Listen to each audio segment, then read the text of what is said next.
I was not looking forward to the next day. And I was like, fuck, like this is not gonna this I won't get this feeling again until I'm booked for another show, and then I gotta hope it's a good audience and hope I sell enough tickets. And it's like, fuck, like I want this shit to last forever. And that's really the like that's part of like the chase. Like you're chasing that high again. Because once you get it and you come off of it, it's like, fuck, now I understand like how somebody is like a crackhead.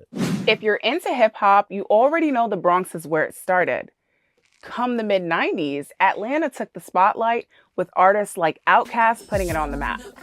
Now imagine having both of those worlds mixed into your DNA. That's the story of my next guest, T. Bruin. Let's dive in and get to know him. Welcome. Thanks for having me. Of course, of course. So let's start from the top. Tell me about your journey.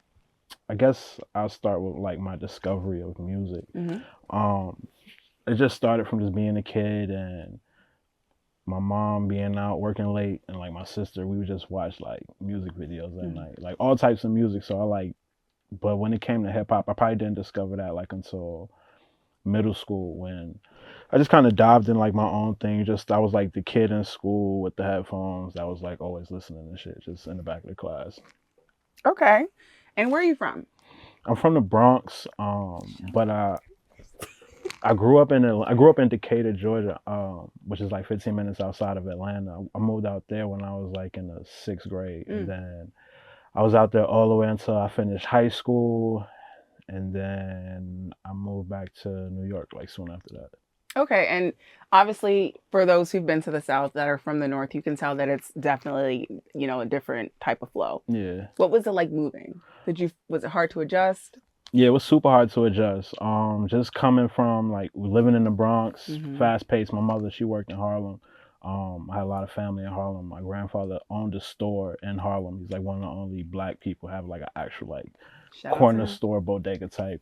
RIP Grandpa Tom. So like coming from that, like having a routine and just moving around to like being down south where you're like very stationary, like just in one spot, you just learn to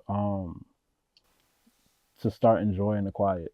So that's what kind of made me more like an introvert in some sense, like just sticking to myself, just having that drastic change from being around a bunch of people to like being down south where you could just step outside and feel like the only person out there. Literally. And everything, at least like when I went to Georgia, is like so spread out. Yeah. So you need a car down there. Yeah, you definitely need a car. So you went from the hustle and bustle in New York City to being able to step outside and hear crickets. Yeah. That's insane. Drastic. So now your artist name, tell me about it. T. Bruin, where, like, how did you derive that? It's nothing too deep. I had a real bad rap name at first. What was it? It was T Cash. T Cash. Yeah. And I was young. We was rapping about bullshit. And then when I kind of like made the switch to where my music and message kind of started meaning something, I was like, I don't want to go by this moniker no more. T Cash. Yeah. So in the process of just like looking for a name, that one kind of just came up. Like my cousin Guan kind of came up with it when we was just like brainstorming.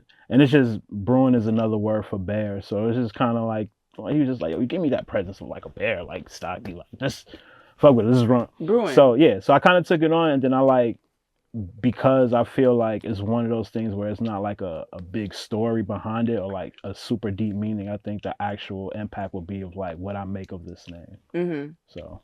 And I actually thought that like maybe Bruin was your last name. I did not know that that was like a moniker for like a bear, like a grizzly bear. Yeah, they're like the Boston Bruins. People think I'm from Boston. I'm like, nah. Okay. No affiliation with any Boston or Bruin team. But.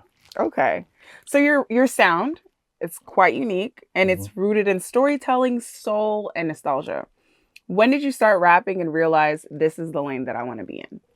I guess it was like when I was like 15, figuring out how to, I guess we all go through those like angry teenager phase. So I'm in the house, it's my mom and my sister, so it's just like I'm the only boy. Figuring out like, okay, you don't know why you're angry at this point. It's just fucking adolescence and shit. So it started off as like spoken word type of thing, thinking I was on some deep shit. And then I really kind of like really seeing how good I was with just like freestyling, like just rapping, just fucking around, playing with. But I was seeing how people was reacting. So when I go next to when somebody else goes, like, oh shit, he about to, and I'm just playing around. I was like, nah, I think I'm really good. And it took like a homie of mine, my homie Teasy, what's going on, Teasy? It was like, this is like my longest friend. He's the one who kind of took me to the side. I was like, nah, You actually nice. you nice with this. And he was like one of the people who was recording himself rapping and making beats. And he showed me like, yo, you don't need a studio. Cause I thought to be a rapper or anything like that, you would need, that's why I did the spoken word shit. Cause I was like, the rap shit is like, I don't have no money to get a studio. I don't know nobody in the industry, but he kind of gave me the blueprint of like being an indie artist. And this was like before a lot of people was just like recording in their bedrooms. So we was skipping school, recording. Skipping school? He lived right across the street from the school, like, so it was easy as fuck. We was recording. Yeah, and then it was just like a whole musical thing. But I was more like, when I really got into it, I was like his sidekick. So I was on some hype man verse here and there. I didn't really like understand like a brand or understand like being a solo artist. So I was really like watching him because he had the motion, he had shit going. Yeah, it was people like champion. He had a manager and all this shit. I was just like, yeah, I'm hype You're just man. a supportive friend. Yeah, I was hype man. And it wasn't a position that I put myself in that I was like ashamed to be in. Like that was my friend. I fucked with the music. Yeah. And I was still figuring out my sound. Like I'm down south, but a lot of my influences are like up north. So I'm rapping how I rap over southern beats. And it's translating, it's hitting, but it ain't really hitting. Yeah. It's not hitting enough for me to kind of like take that sound and be like, oh, make it mine. So it took a while. I was just playing the side a long time. And then, yeah, I got my foot in. And now you're here. Now I'm here. Okay. So you would say you started at 15? Yeah. Okay, so as we were talking about the difference between the North and the South, Southern rap and East Coast rap often carry very different energies, right? Being shaped by both Decatur, Georgia, and the Bronx, New York, how has that duality influenced your sound and perspective as an artist? I like the question. Good question. Thank you. Well, for me, the rap that I used to listen to like was very... I think the difference between like northern rap and southern rap, especially like early 2000s and the 90s, was the structure. Like northern rap is more like when I just how I kind of like hear shit. I kind of hear my eyes closed and I could kind of see shapes and colors and all this shit. So when I listen to like old like Mobb Deep, Nas, I see like a lot of square, a lot of industrial. You could kind of feel the city vibe from it.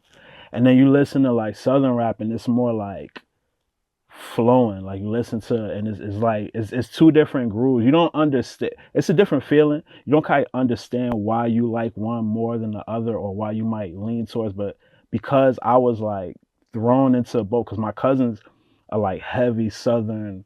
They listen to 8 Ball, MJG, fucking Masterpiece, or like even the summers that I spent in Atlanta with them, like this was the soundtrack. So I used to and that was a thing to me. I always like would come back to fucking New York and I introduce a song and people be like, what the fuck are you listening to? Like, and I understood like it's what you're going through. You're busy, somebody living on top of you, beside you. And so the sound, it sounds like what it feels like for real. So in the South, it's way more laid back. So for me, I understood the structure of Northern rap, like as far as like bars. Being able to, you got to be saying something. But in the South, it's like, you just got to be able to ride the beat. Like, you can say something, but if you can't ride the beat, we don't give a fuck. And so let's fast forward to present day. Okay. So you say as long in the South, you just have to be able to ride the beat. I don't even think like St. Louis is like considered the South. That's like Midwest. That's Midwest, okay. Because I was going to like throw out like who's in the South? Okay, so I really liked in high school, I really liked Travis Porter. I love it, and I feel like it had a lot to do with the beat choices that they would use. It was always like dance beats, right? Something that made you want to move, like high energy type of music. But now that you say it, that you just really have to be able to ride the beat as like a Southern rapper. the stuff that they were talking about wasn't like a lyricist. Like it wasn't oh my God, like your bar just made me think. It was just easy to get the average person, not, because that is a skill and a talent. But you could kind of think about it like this. It's easier for you to quote a Travis Porter verse than it would be for you to quote a Jay-Z verse. Right. You give me a Jay-Z line that hits, like, oh shit. But they kind of make it to where everybody could sing. Everybody could sing along. And I think that a part of that is because the culture of creating like the in-house DJ, no, not DJ, but in-house artist shit kind of like started and like blew up in the South. Because in New York, niggas could get to a studio. It's like, it's tangible. They all around. But in the South, it's like one or two type shit. So you got people who not really the most lyrical, spiritual, but they flow. They tech savvy and they could like turn the it's like, well, this shit hard. It's like we just doing it, and it falls in line with the same. They still put it under hip hop or rap. Yeah. So being around people who was creating that sound of music, and then me still listening to Jadakiss, like Migos, very like ad libs and stuff. Mama. Yeah, but the way that they took it up a notch with like how they were like structuring those verses and adding more words and actually saying stuff, because they was kind of spitting too. We're really R.I.P. Takeoff. Okay. Oh, Lil Jon. My videographer might just mention Lil Jon, and Lil Jon was rapping. Ludacris. Yeah. Luda, yeah. Chris Cross. Yeah, they from Atlanta. John. That's a jump guy, right? Yeah. John. But my favorite Atlanta rapper was T.I. because I kind of felt like when I heard him, I was like, okay, that's what I like resonate with. He's really rapping. He's a lyricist, but he's still rapping over Southern beats.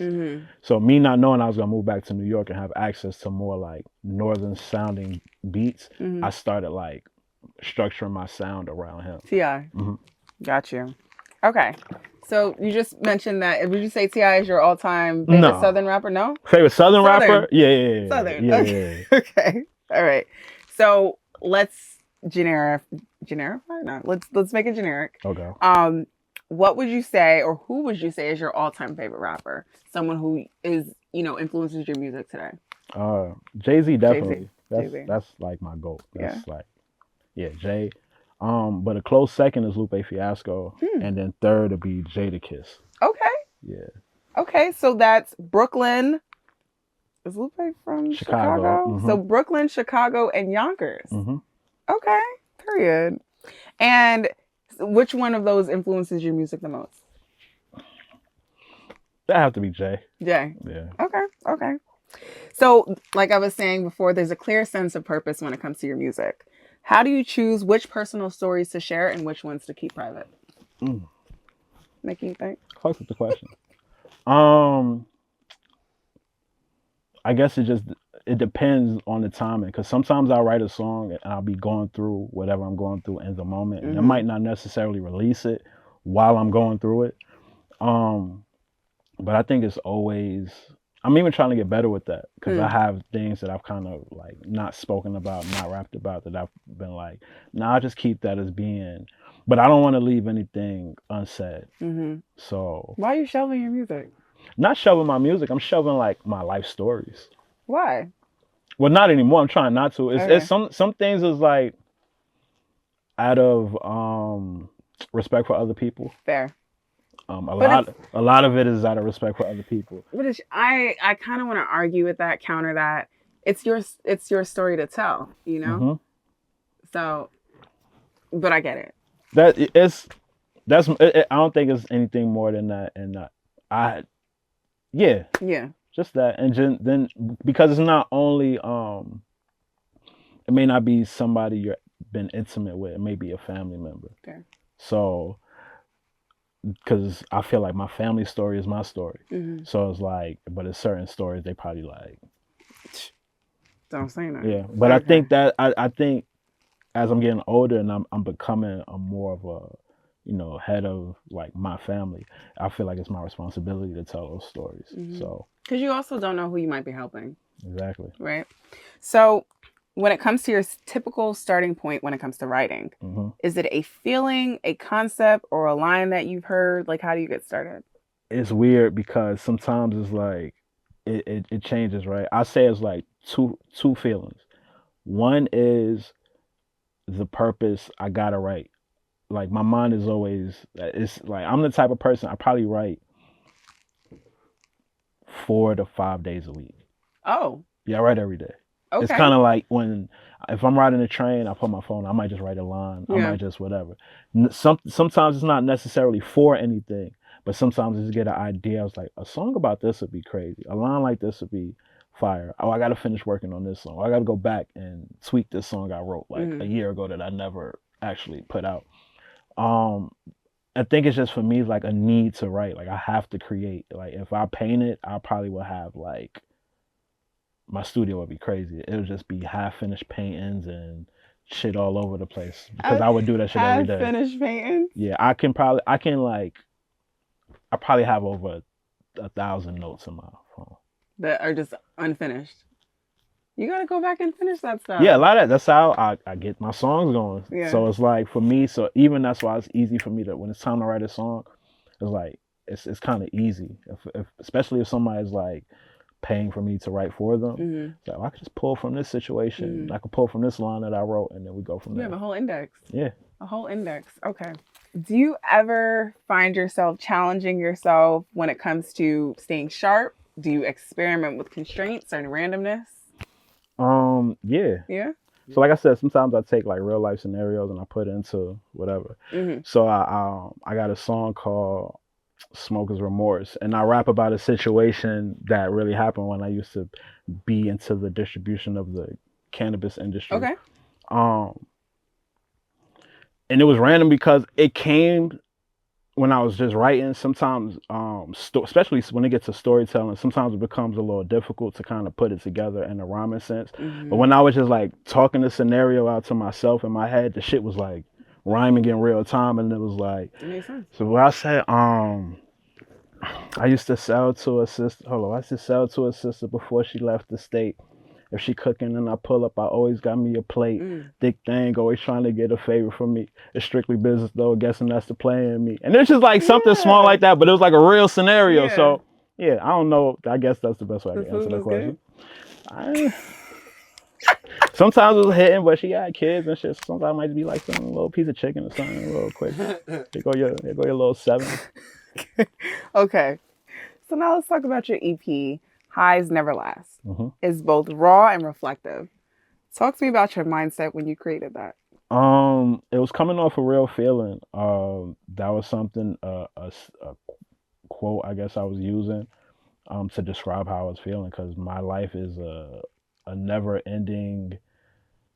It's just peaks and valleys. So one day I am at the radio station, at the label, at the studio, and the next day I'm back on the clock, and somebody's looking at me like my government name, and it's just like, you don't even know what the fuck I was doing yesterday. You don't even know who you're talking to. You feel me?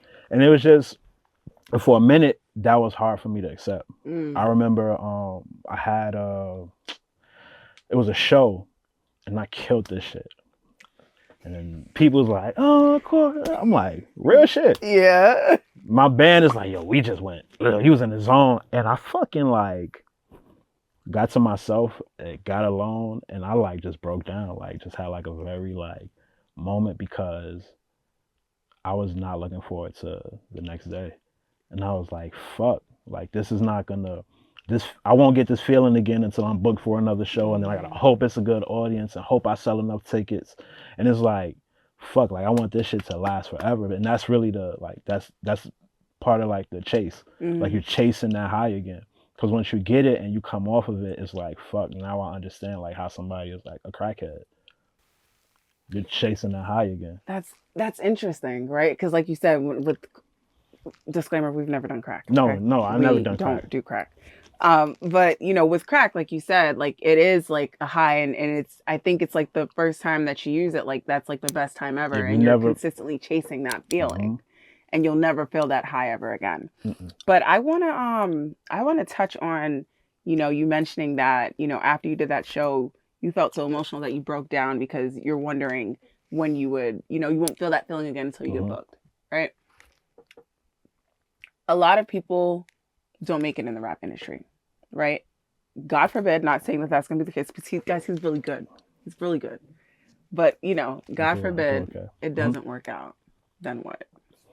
Uh, It has to. It and has to work out. I want to say I plan for this, Okay. but I think it's the level of what you expect. So for me, I feel like I've been doing this long enough to where I've made myself an asset for other people. Mm. So if the rapping shit doesn't blow, it's like, okay, well then the producing's we're gonna have to focus more on producing, focus more on writing for other people, maybe focus more on taking the knowledge that I've learned from trying to do this myself and apply it to somebody who's, younger, or, doesn't have the resources that I have. I could give it to somebody else. So I wouldn't say it's more of a, what happens if you don't make it. I guess it's like, if you don't get to the level that I want to get at, and like I want to be like the guy. Mm-hmm. So if I'm not the guy and I'm like under that, it'll still be in this field. Right. Mm-hmm. Okay. And Kanye started out as a producer. He did. And now he's, who he is today. Okay. So let's take it back to your first performance in Atlanta. You performed at Club Miami. Okay. What was that like? Talk to me about the energy. Club Miami was an open mic. Okay. We paid to perform. Okay. It was very, very ghetto. I hate to say that, but that shit was okay. It's the truth. For a nigga like me who about to get up here and try to spit some bars, niggas ain't want to hear that shit. No.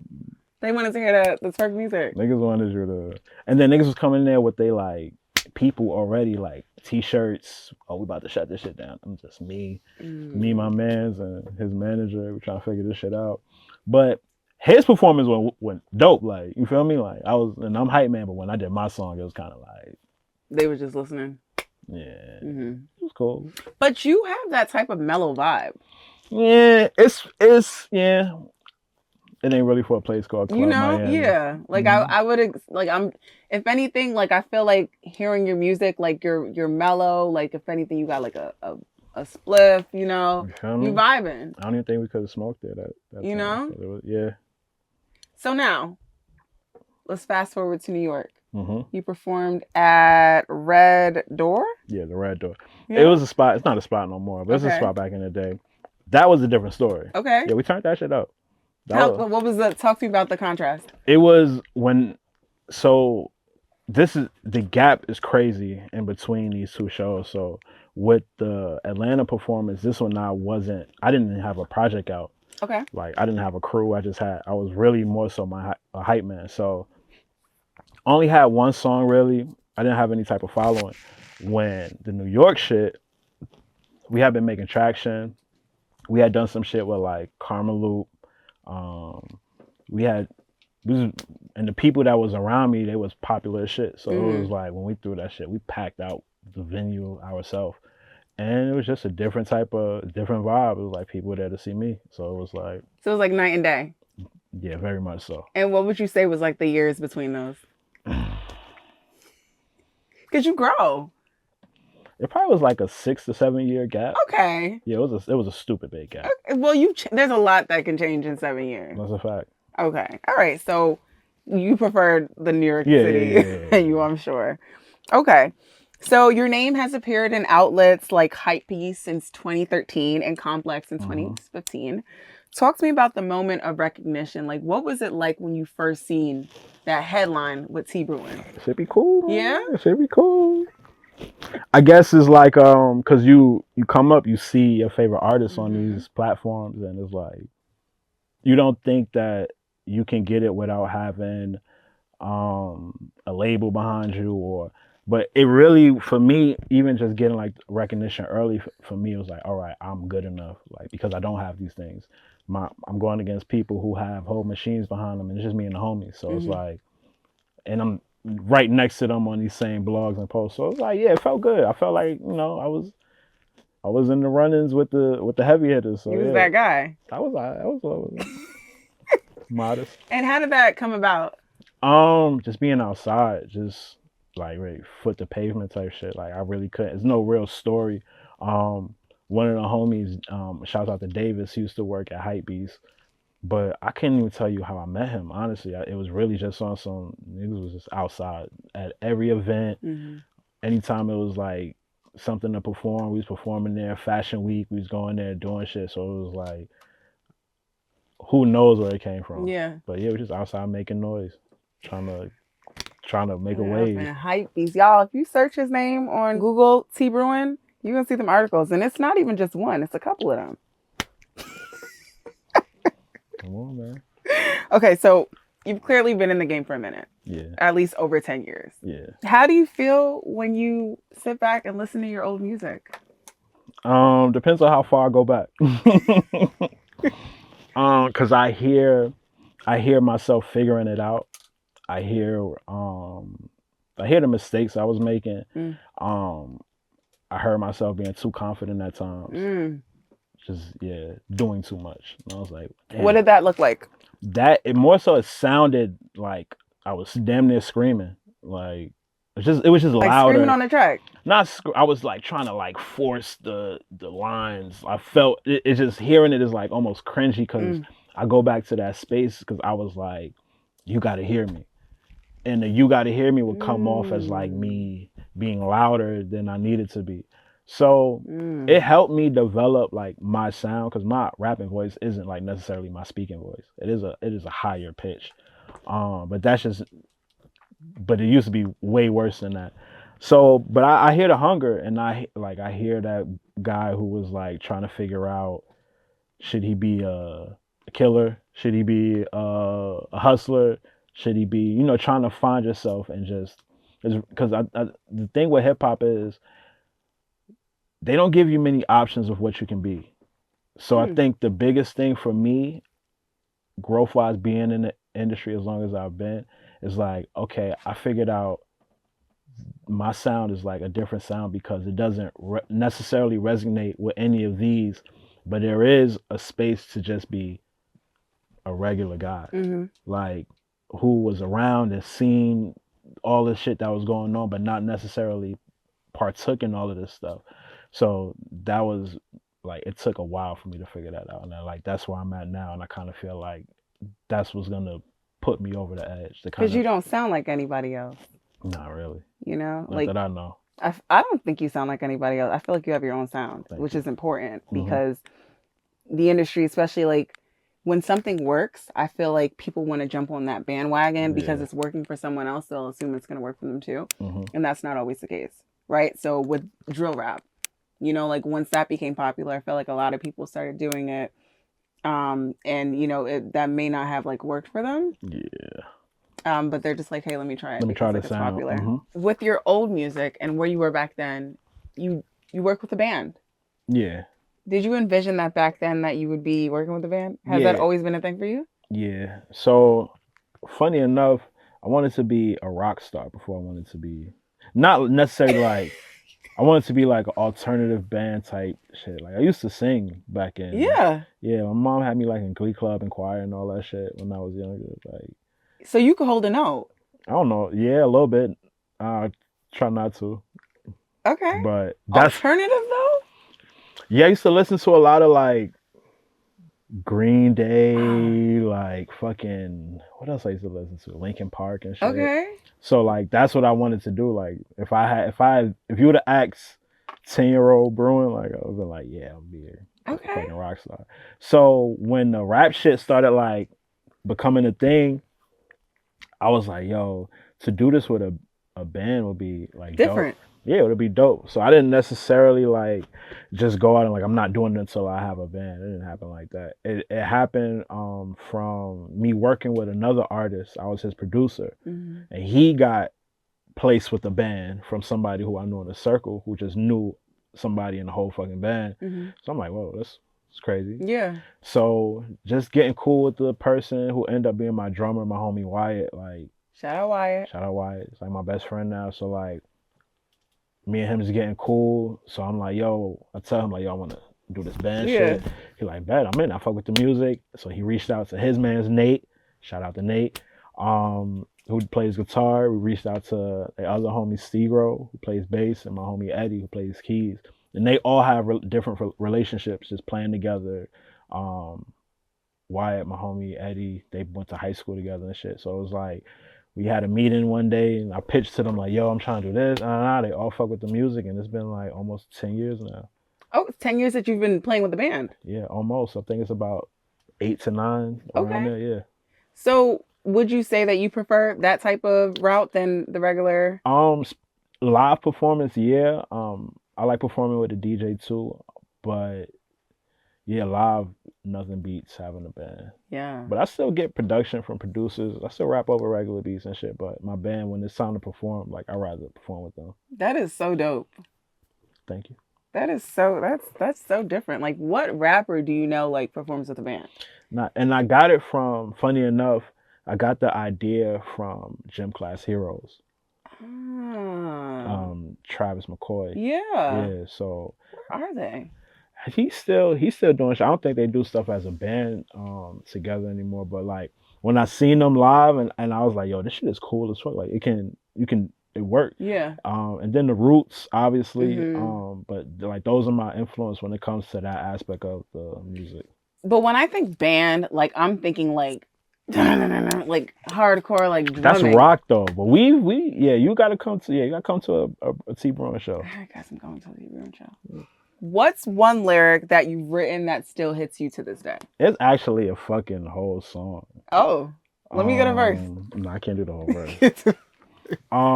In the second verse of the song I got called Higher. Okay. Hire Me. And it's about my father. Okay. Who passed away, sadly. R.I.P. But me and him didn't have like the best relationship. So that verse is like the first time I like put it on the track.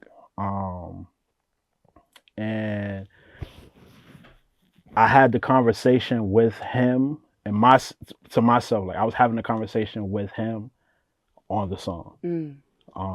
So I was like, would you look at me, would you see a mistake, but you ain't see something great? Why God put this much on my plate? Went to his funeral, didn't cry at his wake. So that's what I'm like talking about. But yeah, that was like, I can't even perform that verse. I get too emotional. So let's unpack that, right? Mm-hmm. So there's obviously lyrics in your music that make you emotional. Did you feel like a sense of relief when you finally put that in the verse? Yeah, definitely. Yeah, I needed that for myself. So yeah, it feels good to, do it in real time, but just going back and revisiting, it's kind of just like, I don't need to reopen this trauma wound. But. Right. And you're a father yourself. Yeah. So would you say that there's things that you've done differently as a father than like your father didn't do for you? Oh, yeah. Be there. Be there. Yeah, real easy, simple thing. Fair. Yeah, just be present. Okay. Shout out T Bruin the dad. Okay, so let's talk money for a second. Let's get it. 'Cause money is the root of all evil if we're being real. How have you been able to make a living off of your music, and what would you tell other artists that obviously want to be where you are or better when it comes to trying to get paid without selling out? Do a lot. Don't sign no bad contracts. Do a lot, like produce, engineer, write. Learn how to set up equipment. Learn how to break down equipment. Learn how to sell equipment yourself if you need to just be in the space. I would say if you don't have get a job. Yeah. Get a job, like a regular job. Like a regular job. I worked hella jobs. Yeah. Just still had to fund this shit myself. So your 9 to 5 or your regular job should fund your passion. Got you. Until you find a way to get your passion to get the bread. Makes sense. What do you hope someone feels when they hear your music for the first time? Dang, you went crazy with this question. I'm a real journalist. Seen. Yeah.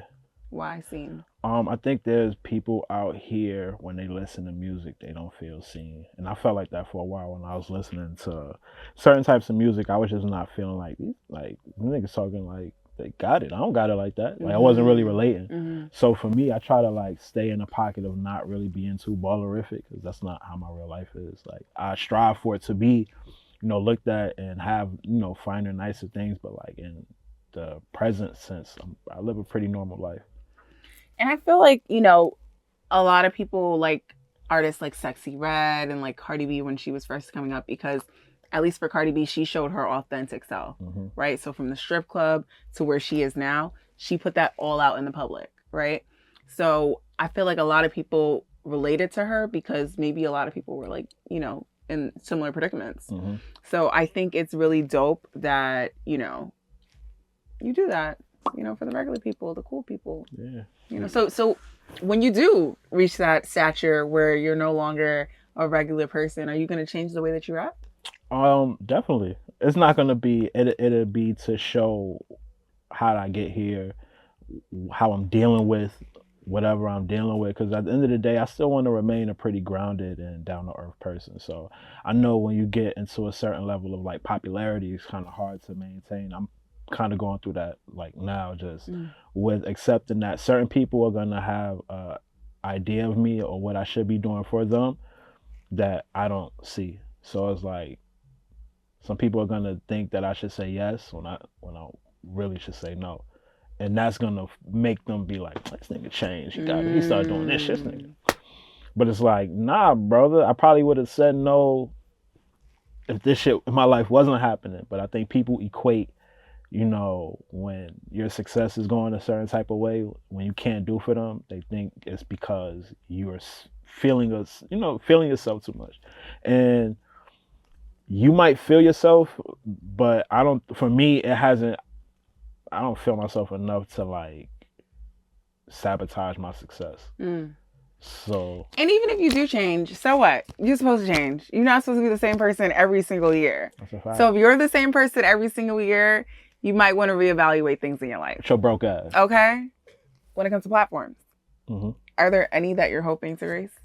Like a Power 105.1, Flex, Master Flex, SiriusXM. Talk to me. I want to be on Flex one day. You Okay. feel me? Dropping bars. You feel me? Whatever platform's gonna give me the most light. I don't want to say nothing and jinx myself, but yeah, whatever was gonna. But I don't know. I want to be a platform. So it's like. You want to be a platform? Yeah. You want your own platform? Yeah. You want people to come onto your show and rap? I just want to be able to be like, yo, turn the camera on and do whatever you do. And like for me to be able to say, if I'm just there, it'll be enough to propel somebody. So like how the streamer niggas is doing, they're like becoming their own platforms. Like I want to do that for myself, without streaming and none of that shit. Got you. So speaking of platforms, when you mentioned bars, it had me thinking about bars on I-95. You ever heard of them? Is that something that like you would want to? Yeah. They make the call. You feel me? I'll bless their platform. Hey, C's, call them up. Hey, C's AD, hello. I'll come through, bless the platform. Okay. Listen, I got the bars for it. Just let me know. I'll come through. Shut it down. It's easy. We can get there too. Yeah. 995. We on the road. You ready? Real quick. You ready? Okay. So I mentioned these platforms because you were recently on a platform, right? Was it SiriusXM? Yeah, SiriusXM, Shade 45. I was on Punchline Academy with DJ Amadeus. Yeah, I think that's coming out like soon. What was that like?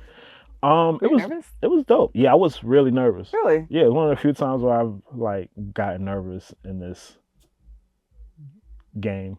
Why did you feel nervous? I don't know. Like, it's the process. All right, so we got in the building. You got to fill out, like, go through security. You got to fill out different. I'm like, oh, this shit official. Like, we going to the elevator. You got to fill out some more, sign some NDAs and shit. It's like, oh, shit, go to the back. And you wait. It's like, the waiting made me nervous. Because once you did all that, then you had to wait. Then it's like, all right, come on, we in there. And then once you in there, everything's going so fast. It's like, all right, so now, we on live, blah, blah, blah. Interview, and it's like, turn the beat on, and it's like, oh, shit. Like, you in there for like 20 minutes. So, yeah. But I always, like, overthink shit. So, I probably, I always feel like I could have did better. I could have did this better. But, like, yeah, human emotion, I was very nervous. Have you ever had a situation where you were, like, in a freestyle and you forgot what you were going to say? And if so, how do you handle that? There, I did.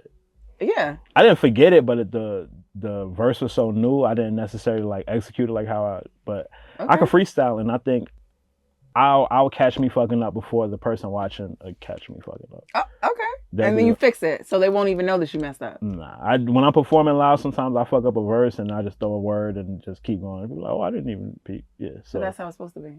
Yeah, professional. And you know what, T. Bruin? That actually leads us to our next segment. Let's get it. So this segment involves my handy dandy spin wheel. Okay. And on this spin wheel, it has a bunch of just random words. Like, for example, one of them is wet weather, power. Mhm. So the name of the game is called Spin the Wheel. Okay. This is the Spin the Wheel challenge. And what you'll do, I'll hold it here, and you're going to take a nice, healthy spin. Okay. And whatever you land on, you're going to have to write a verse about. A little 16. A little 16. That's like. And then you got to rap over it. That's like. Yeah? That's like. All right, so I'm going to put it here. Go ahead and give it a nice, healthy spin.